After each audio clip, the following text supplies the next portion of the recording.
Hello everyone, welcome to Glance academy. दोस्तों, हम लोग यूपी पीसीएस मेंस 2025 और 26 के लिए पेपर 5 और 6 की क्लास कर रहे हैं, जिसमें सबसे पहले हमने यूपी स्पेशल पेपर 5 को शुरू किया है और जिसमें ऑलरेडी हम लोगों ने 2 से 3 लेक्चर को कंप्लीट कर लिया है। और इसके लिए मैं आपको बताना चाहूंगा कि जो हम इस सोर्स को फॉलो कर रहे हैं, इसके लिए मेरे भाई वो हम एक लक्ष्य भेद नोट्स हैं जो हमारे ग्लैंस एकेडमी टीम के द्वारा लिखे गए हैंड रिटन नोट्स हैं। साथ ही साथ हम बुक के तौर पर हम राकेश सारस्वत जी की बुक को फॉलो कर रहे हैं। यहां पर हम पूरा डीपली स्टडी नहीं कर रहे हैं, लेकिन मेंस अप्रोच को ध्यान में रखते हुए कि किस तरीके से क्वेश्चन को प्रेजेंट करना है, किस तरीके से टॉपिक को डिक्टेट करना है, प्रेजेंटेशन होना चाहिए, मैपिंग का यूज होना चाहिए, वो सारी चीजें हम इसमें कंप्लीटली समझ रहे हैं। ठीक है, आप जैसे ही YouTube चैनल पर जाएंगे हमारे ग्लैंस एकेडमी ऑफिशियल पर, तो यहां पर जैसे ही आप क्लिक करेंगे तो यहां पर 2-3 क्लासेस मैंने पोस्ट कर रखी हैं। आप यहां पर आ जाइए, वीडियो में आ सकते हो। वीडियोस में आप देखोगे लेक्चर नंबर 1 ये रहा, lecture number 2, lecture number 3 UP special paper 5 को हैंड रिटन नोट्स के माध्यम से कंप्लीट करा रहा हूं।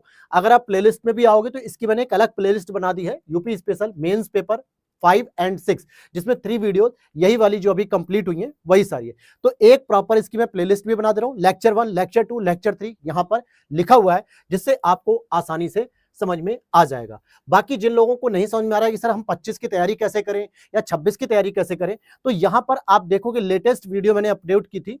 एक तो ये रहे यूपी पीसीएस मेंस 2025 की और यूपी पीसीएस 2026 के लिए प्रीलिम्स और मेंस की कंप्लीट स्ट्रेटजी वीडियो और लक्ष्य भेद नोट्स को कैसे यूज करेंगे इसकी भी मैंने अपडेट दे दी है। चलिए अब हम चलते हैं बिना किसी समय के सीधे अपने टॉपिक पर। ठीक है, हम लोगों ने लास्ट टाइम जो टॉपिक पढ़ा था वो कहां तक कंप्लीट कर लिया था। ये हमारे नोट्स हैं जो कि इसी को हम लोग फॉलो कर रहे हैं, डिक्टेट कर रहे हैं, क्योंकि बहुत सारे बच्चों की क्वेरीज थी कि सर अगर आप इससे डिक्टेट करा देंगे थोड़ा हमें आसान हो जाएगा। चलो भाई,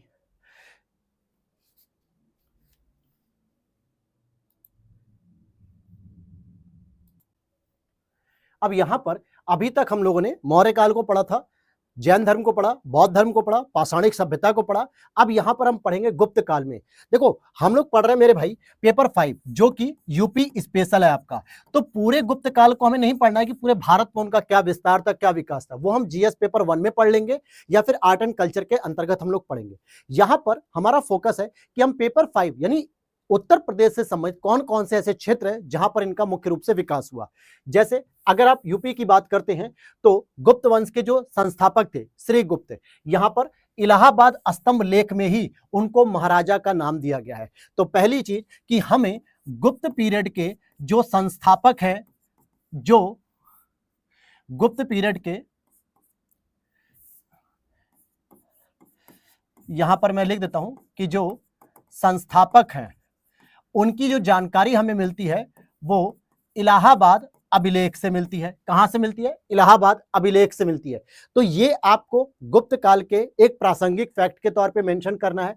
फिर वास्तविक संस्थापक चंद्रगुप्त प्रथम ने अपना राज्य प्रयाग से अयोध्या के बीच स्थापित किया और गुप्त संवत 319 ईस्वी भी चलाया और राजा रानी प्रकार के स्वर्ण के सिक्के भी चलाए हैं। तो यहां पर आप चंद्रगुप्त मौर्य के बारे में भी चंद्रगुप्त प्रथम के बारे में भी आप यहां पर जान रहे हैं। क्या जान रहे हैं? कि सर इन्होंने प्रयाग से अयोध्या तक अपना शासन तो चलाया ही चलाया, साथ ही साथ इन्होंने राजा रानी प्रकार के सिक्के भी और गुप्त संवत जैसी महत्वपूर्ण एक तिथि क्रम भी शुरू किया। अब फिर दिमाग में आएगा कि सर इस प्रश्न को हम प्रेजेंट कैसे करेंगे। देखो, अगर आप ये सोच रहे हो कि हम सर कला और संस्कृति के बारे में भी जानना चाह रहे हैं गुप्त पीरियड की, तो इसके लिए जब आपने हमारे आर्ट एंड कल्चर के नोट्स को जो है कि पढ़ा होगा लेकर, ठीक, तो वहां पर मैंने पूरी तरीके से गुप्त पीरियड के कला के बारे में बताया कि किस तरीके से इनकी मूर्ति कला विकसित हुई, किस तरीके से इनकी स्थापत्य कला विकसित हुई है, कैसे इनकी चित्रकला विकसित हुई। वहां पर इन्होंने मूर्ति कला के तौर पे उत्तर प्रदेश के सारनाथ में, जो कि बनारस जिले में आता है, सारनाथ में एक क्रीमी पत्थर की बौद्ध धर्म से संबंधित एक नई मूर्ति कला का विस्तार किया था। आप सारनाथ जब भी कभी घूमने गए होंगे या फिर आप गूगल पे भी करोगे तो वहां पे देखोगे क्रीम कलर की यानी क्रीमी कलर की जो होती है मूर्तियां बनती हैं, छोटी छोटी नक्काशी की, वो गुप्ता पीरियड के थ्रू हुई। या फिर चौखंडी स्तूप जो कि मौर्य साम्राज्य की थी लेकिन उसको अपडेट कराया गया गुप्ता पीरियड के दौरान। तो ये भी चीजें आप यहां पर मेंशन करोगे। फिर आ जाओ, इलाहाबाद स्तंभ शिलालेख और मेहरौली लोक स्तंभ शिलालेख में उपलब्धियों और नियमों का वर्णन भी है। अर्थात गुप्ता पीरियड के बारे में किस तरीके से हमें जानकारी मिलेगी, शासनकाल की जानकारी मिलेगी, तो इसके लिए आप एक इलाहाबाद स्तंभ शिलालेख की बात करोगे, मेहरौली लौ स्तंभ शिलालेख में उपलब्धि, दोनों। हालांकि मेहरौली की बात करेंगे तो ये दिल्ली में आ जाता है, जो आपका कुतुब मीनार का कॉम्प्लेक्स है, वहीं पर लौह स्तंभ जो है कि इनका स्टैब्लिश है, जिस पर पूरी जानकारी भी लिखी हुई है, छोटे छोटे शब्दों में, कुछ भाषा में लिखा हुआ है। लेकिन अगर आप यूपी के पर्सपेक्टिव से देखोगे तो इलाहाबाद स्तंभ लेख इनका एक महत्वपूर्ण स्तंभ लेख है, एक महत्वपूर्ण स्तंभ लेख इनका है। फिर इसी तरीके से गुप्त शासक मुख्यतः वैष्णव थे, इसी कारण चंद्रगुप्त द्वितीय ने परम भागवत की उपाधि भी धारण की, और चंद्रगुप्त द्वितीय शक शासन समाप्त करके विक्रमादित्य की उपाधि धारण करते हैं। गुप्त शासक स्कंदगुप्त का भीतरी अभिलेख भी गाजीपुर में मिला है।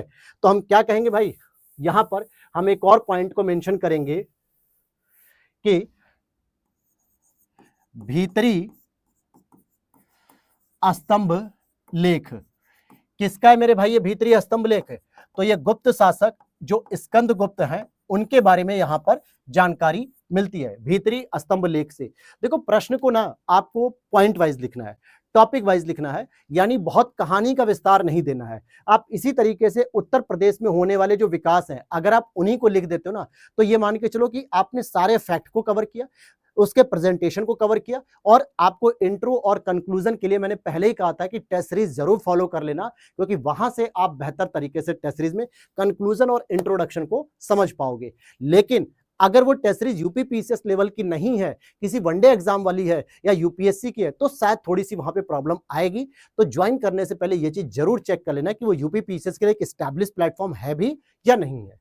आगे देखते हैं, अगर हम इसी तरीके से उत्तर प्रदेश में गुप्त काल में होने वाली जो मंदिर निर्माण की कला थी, उसका भी अगर हम चर्चा करें, तो देखो, महत्वपूर्ण रूप से आपने देखा होगा देवगढ़ का दशावतार मंदिर, दशावतार मंदिर। हालांकि ये इनके कल्चर बारे मैंने पार्ट में लिख रखा है, लेकिन यहां भी लिख देता हूं। और ये भगवान विष्णु को समर्पित है। किसको समर्पित है?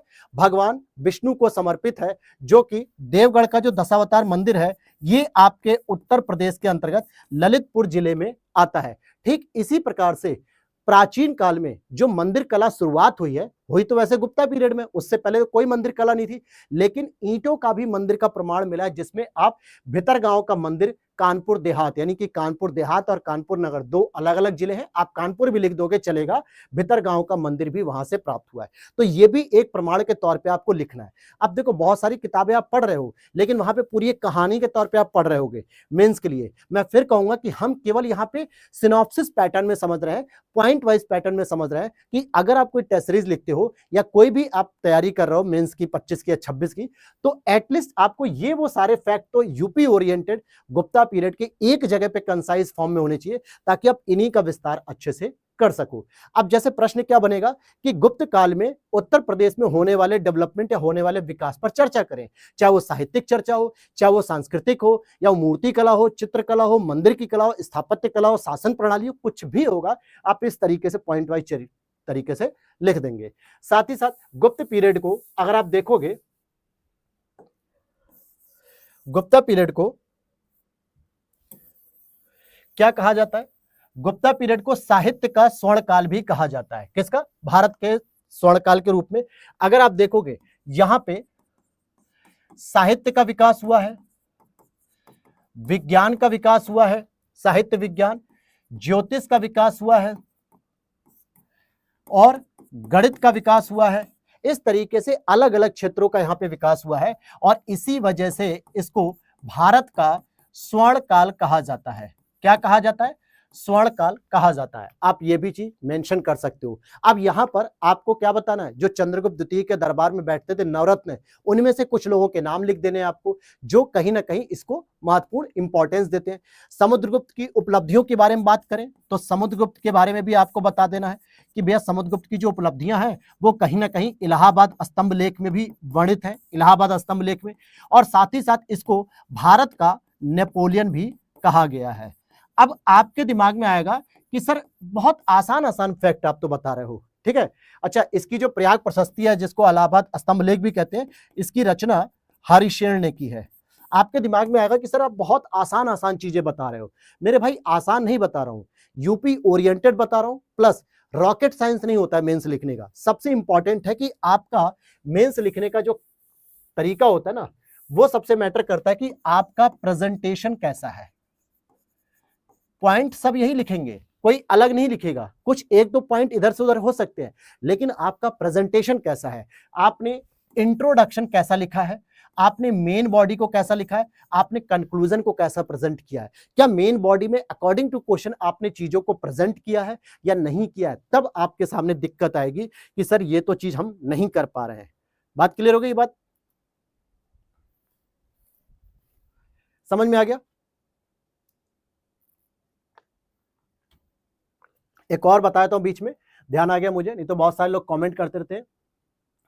यहां से आप हमारे लक्ष्य भेद शॉर्ट नोट्स जो कि मेंस के लिए हैं, GS paper 1 2 3 4 and Uttar Pradesh special paper 5 and 6, इसको कंप्लीटली आप इस व्हाट्सएप टीम से बात करके मेरी परचेस कर सकते हैं, या फिर मैं नंबर यहां पे डिस्प्ले पर लिख देता हूं 8527594636। इस नंबर पे आप व्हाट्सएप मैसेज कर देंगे तो मेरी टीम आपको रिप्लाई कर देगी, और वहां पर आपको जो भी इंक्वायरी दी जाएगी, जो भी आपको चीजें चाहिए होंगी, वो यहां से आप कांटेक्ट कर सकते हैं। ठीक है, बहुत सारे बच्चे कमेंट करते हैं कि सर हमको ये नोट्स चाहिए, लेकिन कहां से चाहिए। तो ये पूरा प्रोसीजर है, और सारे नोट्स हिंदी मीडियम में हैंड रिटन नोट्स में है। ये पूरी तरीके से जो नोट्स मैं आपको इसमें पढ़ा रहा हूं, यही नोट्स आपको हूबहू मिलेंगे वहां पे। ठीक, चलो, तो ये आपने जो गुप्ता पीरियड के बारे में जाना कि आपको गुप्ता पीरियड के बारे में स्पेशली यूपी ओरिएंटेड क्या लिखना है।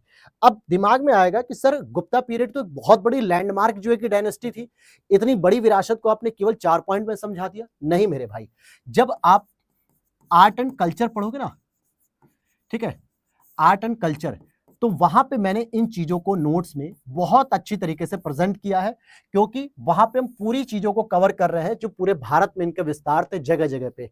उनमें से कुछ महत्वपूर्ण कलाओं का विकास तो भारत में भी किया, मतलब यूपी में भी किया गया, तो आप उनको जो है कि यहां से कनेक्ट करते हुए लिख सकते हो। ठीक है, अगर आप उसको भी लिख दोगे तो और भी बेहतर हो जाएगा आपका। अगर हम आगे चलते हैं, अब इसी के बाद एंशिएंट पीरियड में हर्षवर्धन के काल के बारे में बात करते हैं। देखो, हर्षवर्धन मुख्य रूप से थानेश्वर हरियाणा के अंतर्गत थे। बाद में अपनी जो उनकी बहन का जो है कि पूरा साम्राज्य था, उन्हें वो उसे संचालित करना था, उसकी देखरेख करनी थी, तब वो बाद में कन्नौज आ जाती हैं। अब यहाँ पे हर्षवर्धन से क्या ना, प्रीवियस ईयर पेपर में अगर देखोगे तो क्वेश्चन बहुत ही नाम मात्र का, यानी कि बना ही नहीं है, तो बना होगा तो एक आध बना होगा। जहां तक मुझे याद नहीं आ रहा है अभी कि हर्षवर्धन से शायद कोई क्वेश्चन बना हो, क्योंकि अभी हम पेपर 5 की केवल पहली यूनिट पे ही हम दोस्तों टिके हुए हैं, और जिसमें लिखा हुआ है कि उत्तर प्रदेश का, क्या लिखा हुआ है, उत्तर प्रदेश का इतिहास। अब इस इतिहास में हमें एंशिएंट हिस्ट्री भी पढ़नी है, मिडिवल हिस्ट्री भी पढ़नी है, मॉडर्न हिस्ट्री भी पढ़नी है, एंड कल्चर भी पढ़ना है। तो ये बड़ा सेगमेंट है जिसको हमें पॉइंट वाइज चीजों को थोड़ा थोड़ा करके कवर करते हुए चलना है। ठीक, तो ये चीजें हम पढ़ रहे हैं। अब यहां पर एक सबसे इंपॉर्टेंट जो प्रश्न बनता है वो बनता है कन्नौज का त्रिपक्षी संघर्ष। हालांकि हर्षवर्धन के बारे में अगर मैं आपको बता दूं तो पुष्यभूति वर्धन के पुत्र थे, जो 16 वर्ष की उम्र में थानेश्वर हरियाणा के शासक बनते हैं। उनकी बहन राज्यश्री के गृह त्याग और राज्य त्याग के बाद उन्होंने कन्नौज की सत्ता संभाली थी, ताकि वो उस चीज को भी अच्छे से ऑपरेट कर सके, तमाम बातें। लेकिन हम बात करेंगे कन्नौज का जो त्रिपक्षी संघर्ष है, क्योंकि इस पर अक्सर प्रश्न बनता है कि ऐसे कौन से कारण थे, ऐसे कौन से कारण थे जो कन्नौज त्रिपक्षी संघर्ष का क्या बना, केंद्र बिंदु बन गया। त्रिपक्षी संघर्ष का केंद्र बिंदु बना। भाई ऐसे क्या कारण थे, क्योंकि गंगा यमुना दोआब के क्षेत्र में तो केवल कन्नौज ही नहीं थे, बहुत सारे ऐसे रीजन थे जहां पर युद्ध हो सकते थे, जिनके लिए जो है कि लड़ाइयां लड़ी जा सकती थी। लेकिन फिर कन्नौज ही ऐसा क्यों था जिसकी वजह से यहां पर ये चीजें देखने को मिली। या फिर सीधा सीधा एक प्रश्न आ सकता है कि कन्नौज के त्रिपक्षी संघर्ष पर एक विस्तार से चर्चा करिए। अब विस्तार से जब चर्चा पूछेगा तो आपको तीनों पक्ष बताने होंगे, कौन कौन से पक्ष उसमें शामिल हुए थे, कुछ राजाओं के नाम बता सकते हो, प्लस क्या उसके परिणाम निकले, कौन उसमें विजयी हुआ, और कौन से ऐसे कारण थे जिसकी वजह से यह संघर्ष हुआ। यहां पर अगर आप यहां पर देखोगे, देखो कन्नौज क्षेत्र पर नियंत्रण हेतु 3 महान राजवंशों में जो है कि 8वीं 9वीं शताब्दी में जो है कि युद्ध हुआ। कब से कब के बीच में हुआ? तो 8वीं से 9वीं शताब्दी के मध्य। तो एक ये ही पॉइंट आपका इंट्रोडक्शन में भी आ सकता है, जिनमें 3 महत्वपूर्ण जो शक्तियां थी वो कौन कौन सी थी? एक तरफ पाल वंश था मेरे भाई, दूसरी तरफ राष्ट्रकूट वंश था, और तीसरी तरफ आपका प्रतिहार के यानी प्रतिहार वंश या गुज्जर प्रतिहार वंश भी आप इसे कह सकते हो। ये तीनों वंश थे। अब यही आपको डायग्राम में इस तरीके से आप मेंस की कॉपी में एक साइड में फ्लो चार्ट के तौर पे लिख सकते हो। डायग्राम ऐसे दिखा दो कि 8वीं 9वीं शताब्दी में त्रिपक्षी संघर्ष, पाल वंश, राष्ट्रकूट वंश, प्रतिहार वंश, ये तीनों को आप एक डायग्राम में मेंस की आंसर राइटिंग की कॉपी में इस तरीके से ऐसे पूरा किनारे में लगा सकते हो डिजाइन में, ताकि आपने बता दिया कि जो 3 वंश थे वो ये तीनों वंश आपस में लड़ाई कर रहे हैं। अब जैसे अगर मैं कहूं कि आपको थोड़ा और विस्तार करना होगा अगर इन पॉइंट पे, तो क्या विस्तार करोगे आप कि भैया पाल वंश जो है कि पूर्वी भारत पश्चिम बंगाल वाले क्षेत्रों से थे, यानी कि बंगाल क्षेत्र पे शासन करते, जिसमें धर्मपाल, देवपाल, गोपाल ये सभी महत्वपूर्ण जो शासक थे। तो आप पाल वंश की जानकारी लिख दो। गुर्जर प्रतिहार की बात करो तो पश्चिमी भारत जो गुजरात एमपी वाले जो क्षेत्र थे, रीजन वगैरह थे जो वहां के चौहान वंश, उसमें जैसे वत्सराज हो गया, नागभट्ट द्वितीय हो गया, मिहिर भोज हो गया, महेंद्रपाल हो गया, ये सभी चीजें। देखो ये 4K में वीडियो बन रही है, आप आराम से जो है कि चीजों को देख पाओगे, ताकि कुछ बच्चे ऐसे जो वीडियो के माध्यम से नोट्स बनाने का प्रयास कर रहे हैं तो इन पॉइंट्स को देखकर आप नोट्स बना सकते हो, ठीक है। और बाकी अगर आपको परचेस करना तो उसका मैंने डिटेल बता दिया है, नंबर जो वीडियो के नीचे दिया वहां से भी आप ले सकते हो। फिर राष्ट्रकूट के दक्कन क्षेत्र पर शासन कर जो राष्ट्रकूट शासक थे, जिसमें आपको देखने को मिले ध्रुव, गोविंद तृतीय, अमोघ वर्ष, कृष्ण द्वितीय, ये महत्वपूर्ण शासक हुए जो दक्षिण भारत में शासन करते थे, वहां से संबंधित है दक्कन क्षेत्र में। अब देखा जाए तो अल्टीमेटली ये लगभग 200 वर्षों तक युद्ध चला। इसमें जो विजयी पक्ष था, आपको लिख देना है कि सर इसमें विजयी पक्ष कौन था। विजयी पक्ष जो था वो नागभट्ट द्वितीय के नेतृत्व में गुर्जर प्रतिहार। कौन जीतता है? देखो राइटिंग पे मत जाना, मैं जो चीज बोल रहा हूं उस पे ध्यान दो। राइटिंग पे अगर आप देखोगे तो भाई हम छोटे बच्चों को नहीं पढ़ा रहे ना, कि हम 10th 11th वालों को पढ़ा रहे हैं कि पूरा डिटेल से सजा सजा के लिखेंगे, रंग बदल बदल के लिखेंगे, वो नहीं हो सकता। आप एक सिविल सर्विसेज की तैयारी कर रहे हो जहां पे इतनी कॉमन सेंस होनी चाहिए कि जो टीचर बोल रहा है वो चीज अगर आपने सुन लिया तो आपको समझ में आ जाएगा क्या लिखा है। क्योंकि बहुत सारे बच्चों को लगता है कि सर राइटिंग सही से नहीं आ रही। अरे भाई राइटिंग यहाँ देखो ना, यहाँ नोट्स में अच्छे से यहाँ प्रॉपर दिखेगा। ये तो मैं आपको बता रहा हूँ समझाने के लिए, ताकि इस नोट्स का यूज कर सको, डिक्टेट कर सको। पॉइंट समझ में आ गया? तो विजयी कौन हुआ? विजयी पक्ष हुआ नागभट्ट द्वितीय, गुर्जर प्रतिहार से संबंधित था। अगर इसमें और बातों को अगर मैं मेंशन करूं, जैसे कि ऐसे कौन कौन से भैया कारण थे जिनकी वजह से केंद्र बिंदु बना, तो पहला जो कारण आपको बताना है कि क्यों आखिर कन्नौज त्रिपक्षीय संघर्ष का केंद्र बिंदु बना। पहला जो कारण बताना है कि उपजाऊ मृदा, उपजाऊ क्या है? मृदा थी, अर्थात कृषि का बेहतर विकास हो सकता था। यहां पे कृषि का क्या था? यहां पे बेहतर विकास हो सकता था। दूसरा देखा जाए तो ये केंद्रीय भारत में स्थित था, यानी केंद्रीय भारत का मतलब हो गया केंद्रीय भारत की स्थिति थी इसकी, यहां पर जिसकी सत्ता मजबूत हो सकती थी वो जो है कि कहीं ना कहीं भारत में अपना शासन कर सकता था। तीसरा अगर देखा जाए, तीसरा तो ये उत्तर भारत में प्रवेश द्वार के रूप में भी काम कर रहा था। उत्तर भारत का प्रवेश द्वार भी था। क्या था ये? उत्तर भारत का प्रवेश द्वार भी था। जैसे जो लोग भी जो है कि अफगान या पाकिस्तान वाले क्षेत्र से आते थे तो जम्मू कश्मीर दिल्ली पार करते हुए सीधे सीधे हरियाणा और ये थानेश्वर और कन्नौज वाले रीजन में आसानी से पहुंच सकते थे। तो यहां से आक्रमणकारियों का भी प्रवेश आसान था। इसलिए यह माना जा रहा था कि ऐसी जगह पे अगर हमारी सत्ता स्थापित हो जाए तो हम पूरे भारत पे एक महत्वपूर्ण जो है कि उपलब्धि हासिल कर सकते। बाकी इसकी प्राकृतिक जो वन संपदा थी ये तो मान लो एक सेकेंडरी फैक्टर हो गया, ठीक है। लेकिन आपको वही है कि एग्जाम में लिखना है तो भैया अपनी कुछ तो कॉमन सेंस यूज करनी होगी, प्राकृतिक संपदा वगैरह के बारे में भी कह सकते हो। परिणाम का जो इफेक्ट हुआ, अगर आप देखोगे कि परिणाम का जो इफेक्ट हुआ वो क्या हुआ,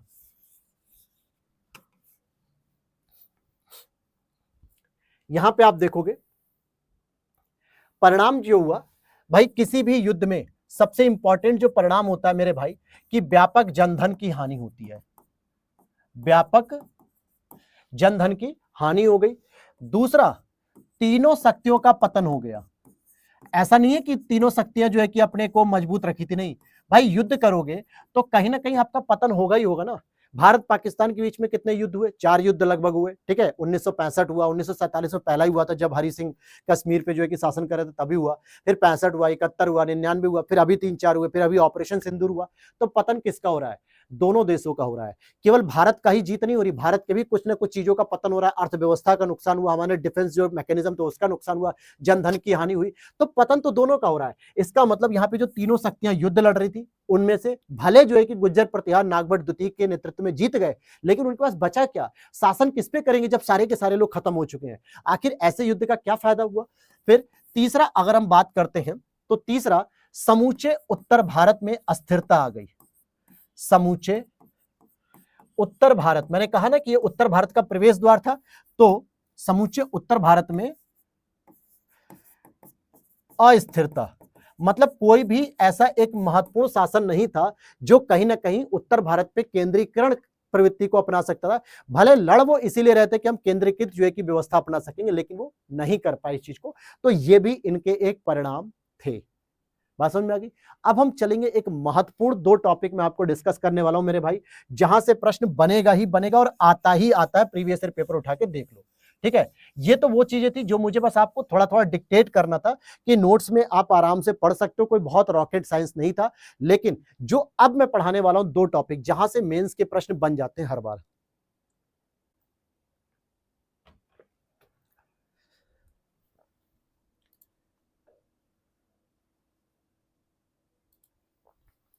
और इसी के बाद आपका उत्तर प्रदेश का एंशिएंट हिस्ट्री कंप्लीट हो जाएगा। फिर मैं बता दूंगा कि उत्तर प्रदेश के एंशिएंट हिस्ट्री में कौन कौन से ऐसे टॉपिक हैं जहां से प्रश्न बनने की संभावना रहेगी, ठीक है।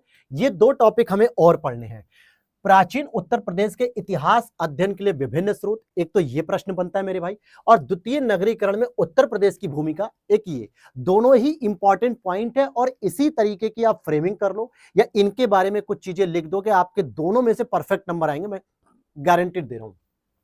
पहला क्या पूछ रहा है कि अगर आपको उत्तर प्रदेश के इतिहास का अध्ययन करना है, किसका करना है अध्ययन? उत्तर प्रदेश के इतिहास का अध्ययन करना है, तो कौन कौन से ऐसे स्रोत हैं, रिसोर्सेज हैं जिनको हम फॉलो करके बता सकते हैं कि उत्तर प्रदेश का इतिहास कैसा रहा होगा। तो भाई सिंपली बात है कि 3 कैटेगरी में डिवाइड होते हैं सोर्स। आपके साहित्यिक स्रोत हो गए, फिर उसमें जो है कि पुरातात्विक स्रोत हो गए, ठीक है। इस तरीके के हम स्रोतों की बात करेंगे। तो एक पॉइंट तो अभी हम ये डिस्कस करने वाले हैं, और दूसरा जो पॉइंट है इंपॉर्टेंट, कि जो सेकेंड सिविलाइजेशन आया, यानी द्वितीय नगरीकरण की जो सभ्यता आई थी, नगरीकरण,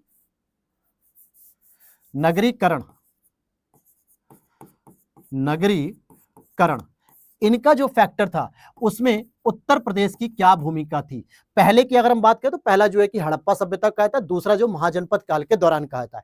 इन दोनों में उत्तर प्रदेश का रोल प्ले क्या था? और डायरेक्ट प्रश्न बनता है मेरे भाई, इन पॉइंट से डायरेक्ट प्रश्न बनेगा। चलो एक एक करके हम डील करेंगे सर। पहला हमारा जो पॉइंट है सर, कि उत्तर प्रदेश के इतिहास के अध्ययन के लिए जो विभिन्न स्रोत है, क्या हम कहेंगे कि हमारा पहला पॉइंट है कि उत्तर प्रदेश इतिहास के लिए, क्या हमने कहा कि इतिहास के लिए स्रोत कह देते हैं या फिर जानकारी के स्रोत। तो सिंपल सी बात है, ऐसे कौन कौन से स्रोत हैं जो राजा महाराजाओं से संबंधित हैं, जो पुरातात्विक हैं, जो स्कल्पचर हैं, जो आपके उत्तर प्रदेश के इतिहास के बारे में बयां करते हैं। सबसे पहले हम 3 कैटेगरी में इनको डिवाइड करेंगे कि सर एक तो आता है पुरातात्विक स्रोत। क्या आता है? एक तो आता है पुरातात्विक स्रोत, ठीक। दूसरा सर आता है एक साहित्यिक स्रोत होता है, दूसरा साहित्यिक स्रोत होता है, और तीसरा सर आता है विदेशी यात्रियों का, ठीक है, जो विदेशी यात्रियों का होता है। तो पहली बात, पुरातात्विक स्रोत का मतलब क्या होता है? पुरातात्विक स्रोत का मतलब होता है कि जहां पे आपको सिक्के मिले, कुछ अभिलेख मिले, स्तंभ लेख मिले, कुछ पदार्थ मिले जिनमें आप परिवर्तन नहीं कर सकते, उन्हें कहा जाता है पुरातात्विक स्रोत में। अगर आप बात करोगे तो यहां पे आप अभिलेखों की बात कर लो।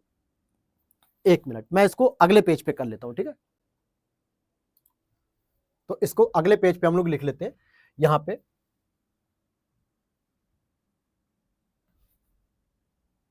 ठीक है, अब यहां पे अगर मैं इसको अगले पेज पे कहता हूं तो आपको बार बार मैं चलो अच्छा लिख देता हूं, उत्तर प्रदेश इतिहास स्रोत। ठीक है, दिख रहा है कि नहीं दिख रहा है, देखो, हाँ दिख रहा है।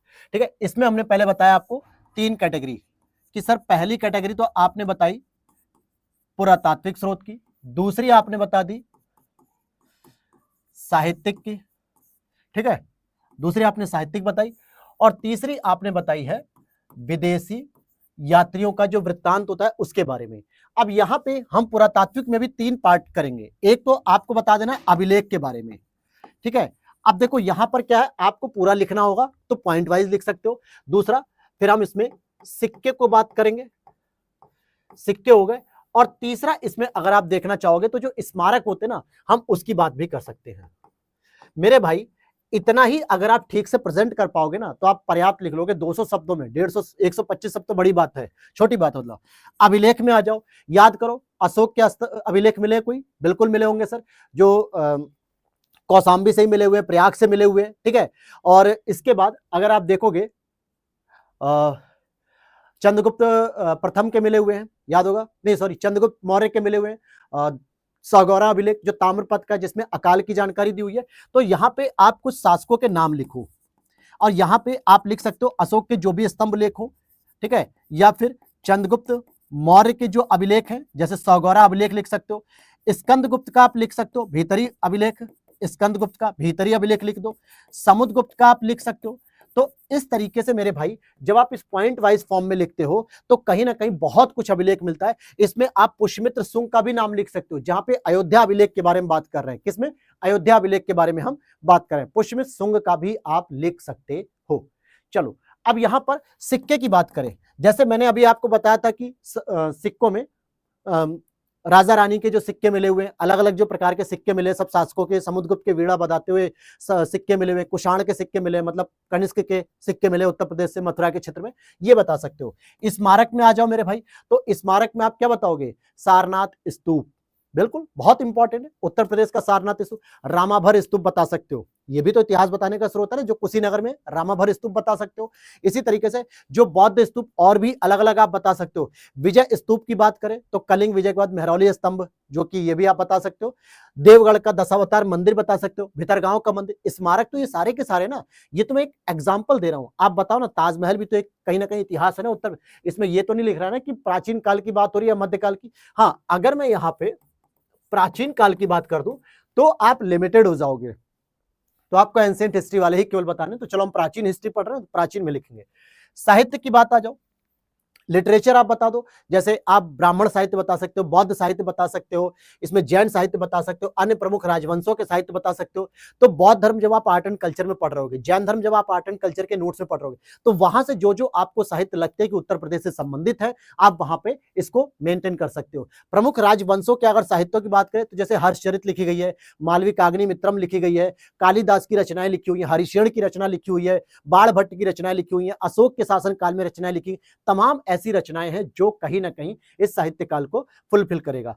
विदेशी यात्रियों के विवरण की बात करें तो भैया ह्वेनसांग भारत में आए थे, ह्वेनसांग आया था कि नहीं आया था? बिल्कुल आया था सर। जो है कि फाहियान आया था, बिल्कुल आया था। तो ऐसे यात्रियों के बारे में बात को, मेगास्थनीज का जिक्र कर लो कि इंडिका पुस्तक में उसने उत्तर प्रदेश के बारे में अगर कोई बात बताई है वो भी लिखो, क्योंकि मौर्य साम्राज्य के तहत वो भारत में आ चुके थे। तो इस तरीके से इन लोगों का विवरण आप लिखोगे तो ये एक प्रेजेंटेशन हो गया। देखो क्वेश्चन अगर मान लो, ध्यान समझो, मान लेते हैं कि एक प्रश्न आ जाता है, क्योंकि जब तक आप ये चीज नहीं समझोगे ना कि प्रश्न में कैसे आएगा तो आप कर नहीं पाओगे। उत्तर प्रदेश के प्राचीन इतिहास के अध्ययन के लिए स्रोतों पर चर्चा करें, या फिर स्रोतों का वर्णन करें। यह एक प्रश्न हो गया कि उत्तर प्रदेश के प्राचीन इतिहास के अध्ययन के लिए स्रोतों पर चर्चा करें कि कौन कौन से ऐसे सोर्स हो सकते हैं जिसको आप फॉलो कर सकते हो। तुरंत आप उत्तर पे आओ, आंसर लिखो। यहां पे आपने क्या किया, इंट्रोडक्शन का पार्ट लिख दिया, राइट, इंट्रोडक्शन लिख दिया। इसके बाद तुरंत जो मैंने फ्रेमिंग बताई है ना आपको कि इस तरीके से इंट्रोडक्शन लिखने के बाद आप तुरंत यहां पे कुछ छोटे छोटे बुलेटिन पॉइंट्स बना लो कि सर यहां पे तो पुरातात्विक हम लिख लेंगे, यहां पे हम साहित्यिक लिख लेंगे, ठीक है, यहां पे हम विदेशी यात्रियों का विवरण लिख देंगे और पूरा डिटेल मत लिखो, बस यहां पे जैसे आप लिख दो यहां पे कि मतलब पुरातत्व हो गए, पुरातत्व में आप अभिलेख लिख दो एक तो, ठीक है, और दूसरे नंबर पे आप इसी में सिक्के लिख दो, तीसरे नंबर में आप स्मारक लिख दो। ठीक, यहां पे साहित्य की बात करेंगे तो बौद्ध साहित्य हो गया, जैन साहित्य हो गया, ठीक है, या फिर ब्राह्मण ग्रंथ हो गए, इस तरीके के आप इसको मेंटेन कर सकते हो। विदेशी यात्रियों में तुरंत आओगे तो आप क्या करोगे, मेगास्थनीज का नाम लिख सकते हो, मेगास्थनीज का हो गया, दूसरा फाहियान का नाम लिख सकते हो, तीसरा वेनसांग का नाम लिख सकते हो। ठीक है, ये इस तरीके से फ्रेमिंग करके छोड़ दो, फिर तुरंत अगले मेन बॉडी के कंटेंट में इसी को इलेबोरेट कर दो कि भैया बौद्ध ग्रंथ में ये साहित्य मिला हुआ है, या फिर हमने अभिलेख के तौर पे हम अशोक के अभिलेख बताएंगे, समुद्रगुप्त के अभिलेख बताएंगे, चंद्रगुप्त मौर्य के अभिलेख बताएंगे, तमाम लोगों के आप अभिलेख बता सकते हो। इसी तरीके से सिक्कों की बात करेंगे तो सिक्के जो जो आपको प्रमाण के रूप में मिले, चंद्रगुप्त मौर्य के मिले, कुषाण के मिले हैं, या फिर आपके समुद्रगुप्त के मिले हुए, स्कंदगुप्त के हैं, अशोक के हैं, तमाम आप लिख सकते हो। स्मारक के तौर पर मैंने आपको बताया, कई सारे स्मारक अभी बताए थे, तो वो भी आप लिख सकते हो। क्लियर हो गई बात यहां पर। फिर उसी तरीके से आप साहित्य में लिखो, बौद्ध धर्म के साहित्य, गुप्त पीरियड के समय में जो साहित्य लिखे गए थे, गुप्ता काल के समय, तो ये सारे के सारे साहित्य भी आप लिखो। और विदेशी यात्रियों में मेगास्थनीज के बारे में, फाहियान के बारे में, वेनसांग के बारे में, जो भी आप इनके बारे में थोड़ा थोड़ा जानते हो तो उसको लिखो। आप कहोगे सर हमें तो नहीं पता है, बिल्कुल पता होना चाहिए, क्योंकि आर्ट एंड कल्चर वाले नोट्स में सारी चीजें ये लिखी हुई, क्योंकि ये कल्चर का पार्ट है मेरे भाई, साहित्य लिटरेचर हम उसमें पढ़ते हैं ना कि यहां पढ़ते हैं। तो इस तरीके से आप इस क्वेश्चन की फ्रेमिंग करके अपने नंबर को बना सकते हो। समझ में आ गया मेरी बात?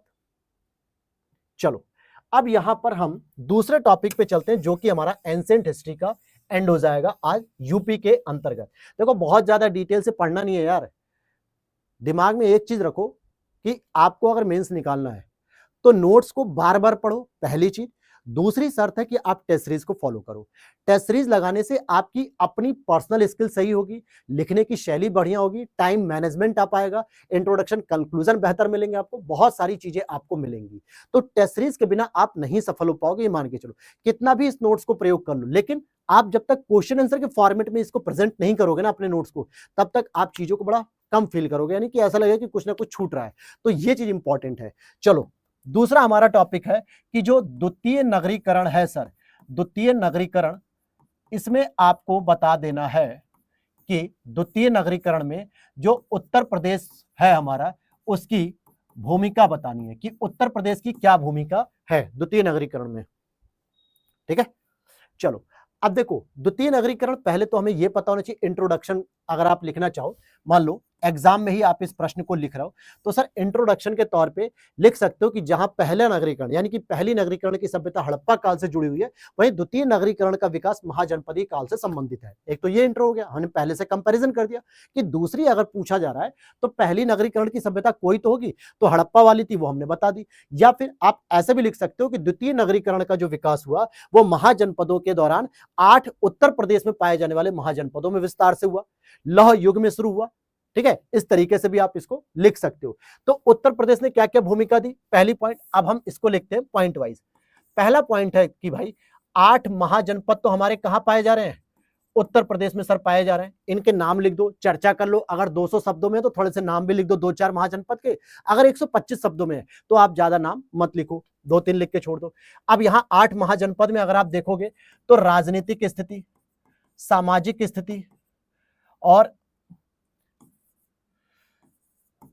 आर्थिक स्थिति और धार्मिक, ये सभी आधार तैयार किए गए। और इसमें एक और लिख सकते हो आप, प्रशासनिक। ठीक है, क्या कह रहा है आपसे कि नगरीकरण जब हो रहा था तो उस नगरीकरण में जो सामाजिक व्यवस्था थी, धार्मिक व्यवस्था थी, प्रशासनिक व्यवस्था थी, राजनीतिक व्यवस्था थी, वो कहीं ना कहीं हमारे 8 महाजनपदों का योगदान था। चाहे उसमें गणराज्य की व्यवस्था हो, राजतंत्र की व्यवस्था हो, समाज की व्यवस्था हो, हर व्यवस्था की जानकारी यहां से मिलती गई। द्वितीय नगरीकरण और मजबूत होता गया। क्या होता गया, मजबूत होता गया। दूसरा आप लिख सकते हो कि जो लोहे के प्रमाण मिले मेरे भाई, लोहे के प्रमाण के तौर पे आप लिख सकते हो अतरंजी खेड़ा,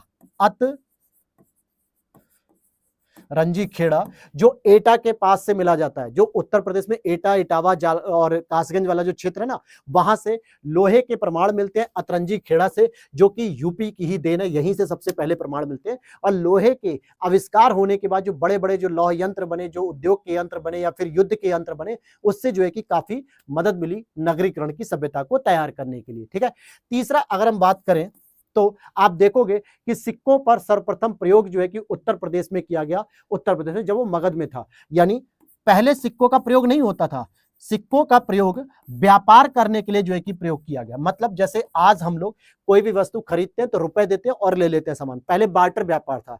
बार्टर व्यापार किसे कहते हैं? जहां पे हम एक वस्तु को लेने के लिए दूसरी वस्तु देते हैं। जैसे गांव में अगर आप लोगों ने अपना जीवन व्यतीत किया होगा, हालांकि हमने तो व्यतीत किया है, मैं अपनी नानी के यहाँ, दादी के यहाँ जब जाता था तो गांव में क्या होता, बार्टर व्यापार चलता था। छोटे छोटे थे हम लोग, मुश्किल से कक्षा 5-6 में पढ़ रहे होंगे, 7 में पढ़ रहे होंगे, तो गांव में पहले ना कुल्फी बेचने आते थे लोग, आइसक्रीम वगैरह बेचने आते थे।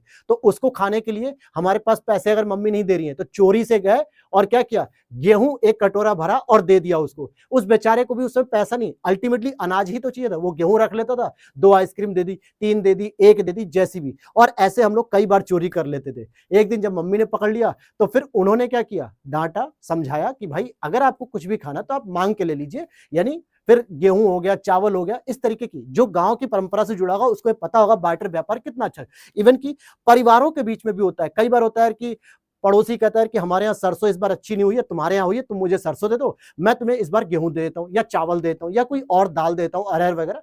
तो बार्टर व्यापार था। लेकिन बार्टर व्यापार को छोड़ते हुए उत्तर प्रदेश ने सिक्कों के माध्यम से व्यापार की भूमिका को बढ़ाया महाजनपदी काल में, ये इंपॉर्टेंस हो गई। तीसरी अगर हम बात करते हैं, चौथा जो योगदान दिया वो दिया कि गंगा घाटी का जो क्षेत्र था, कौन सा क्षेत्र था मेरे भाई, कि जो गंगा घाटी का क्षेत्र था ना, वो उपजाऊ क्षेत्र था, यानी उर्वरक क्षेत्र था। उर्वरक कह सकते हो या उर्वर कह दो, उर्वर ज्यादा सही रहेगा, नहीं तो आप थोड़ा ज्यादा समझ लोगे। उर्वर क्षेत्र था यानी उपजाऊ वाला क्षेत्र था, जहां पे गंगा यमुना का द्वाब था और बेहतर तरीके से वहां पे क्या हो रहा था, फसल का उत्पादन हो रहा था। और फसल अधिशेष ने कहीं ना कहीं बहुत बड़ी सेना भी तैयार की, नगरीकरण को विस्तार दिया और यहीं से लोहे के प्रयोग से जो है कि खेती के लिए भूमि तैयार की गई। और साथ ही साथ उस समय उत्तर प्रदेश में शिल्प उद्योगों की अच्छी स्थिति थी, जैसे वाराणसी का शिल्प उद्योग हो गया, श्रावस्ती और कौशाम्बी का शिल्प उद्योग हो गया। तो शिल्प उद्योग भी कहीं ना कहीं व्यापार की व्यवस्था को बढ़ावा दे रहे थे। ग्रामीण पद्धति में लोग कृषि और पशुपालन पे थे, नगरीकरण की पद्धति में व्यापार ज्यादा इंपॉर्टेंस था। तो इस तरीके की चीजों के लिए शिल्प उद्योग जो है कि ज्यादा महत्वपूर्ण हो पाया। समझ में आ गई मेरी बात भाई? चलो, यहां तक ये सारे पॉइंट आपने समझ लिए, 4-5 पॉइंट मैंने बताए। अब इस पे मान लो एक प्रश्न आ जाता है कि सर उत्तर प्रदेश का द्वितीय नगरीकरण की भूमिका क्या रही है, या कौन कौन से ऐसे बिंदु थे जो महत्वपूर्ण हो सकते थे। तो भैया इंट्रोडक्शन के बाद आप इस तरीके से फ्रेमिंग करके चले जाओगे तो भी कोई दिक्कत नहीं काटेगा एग्जाम प्रश्न में नंबर, अच्छे नंबर दे देगा, क्योंकि आपने कोई ऊट पटांग बात नहीं लिखी, लाग लपेट नहीं किया, सीधे टू द पॉइंट बात की है। क्या की है? टू द पॉइंट बात की है। तो वो ये चीजें आप इजिली समझ सकते हो। बात समझ में आ गई मेरे भाई? तो यहां तक आपने देखा कि अगला जो टॉपिक हमारा शुरू होने वाला है, नेक्स्ट हमारा है उत्तर प्रदेश का मध्यकालीन इतिहास। तो हम उत्तर प्रदेश का मध्यकालीन इतिहास पढ़ने से पहले आज हम जो एंशिएंट में अभी तक हम लोगों ने पढ़ा वो मैं आपको बताता हूं। जैसे हम लोगों ने क्या क्या पढ़ा। देखो, आप कहोगे कि सर आपने बहुत जल्दी कंप्लीट कर दिया। मेरे भाई, जितना टॉपिक रहेगा उतना ही तो हम पढ़ेंगे। हमने एक तो पढ़ा पाषाणिक सभ्यता को, जी सर, पाषाणिक सभ्यता को पढ़ लिया। दूसरा, हमने हड़प्पा के बारे में थोड़ा सा जानकारी ले ली थी कि जितना यूपी के अंतर्गत हड़प्पा का विस्तार हुआ वो चीजें बता दी हमने, कौन कौन सी लोकेशन है। तीसरा, अगर आप देखोगे तो हम लोगों ने क्या पढ़ा था, याद है आपको? जैन धर्म, बौद्ध धर्म, ये पढ़ लिया। मौर्य काल के बारे में पढ़ लिया था, ये भी जो है कि उत्तर प्रदेश से संबंधित बहुत अच्छे से था। फिर मौर्योत्तर काल में थोड़ा सा कुषाण, शक और शुंग वंश के बारे में। फिर गुप्ता पीरियड को पढ़ा। और ये जो 2 पॉइंट मैंने अभी लास्ट में कराया ना, यहां से मेंस के क्वेश्चन बनते हैं और ये दोनों प्रश्न बहुत अच्छे से तैयार करना। बाकी जो इसका संस्कृति वाला पार्ट है, यानी कि जो कल्चर वाला पार्ट है, वो जो यूपी ओरिएंटेड है ना, वो ऑलरेडी जो है कि हमारे आर्ट एंड कल्चर की क्लास में कवर किए जाएंगे या नोट्स में कवर है वहां पे। ठीक है, तो उम्मीद करता हूं वीडियो अच्छी लगी होगी तो लाइक कर देना दोस्तों। और जिन भी मेरे भाई को ये पीडीएफ जो है कि आता है कि भाई मुझे परचेस करना है, तो आप यहां पर चले जाओ, ये रहा हमारी टीम का व्हाट्सएप नंबर, वहां पे लक्ष्य भेद शॉर्ट नोट्स के नाम से मेंस का नाम दिया गया, मेंस एग्जाम के लिए, और उत्तर प्रदेश स्पेशल, इस नंबर पे व्हाट्सएप मैसेज करना, पूरी जानकारी आपको मिल जाएगी। तो मिलते हैं नेक्स्ट वीडियो में। जय हिंद, जय भारत।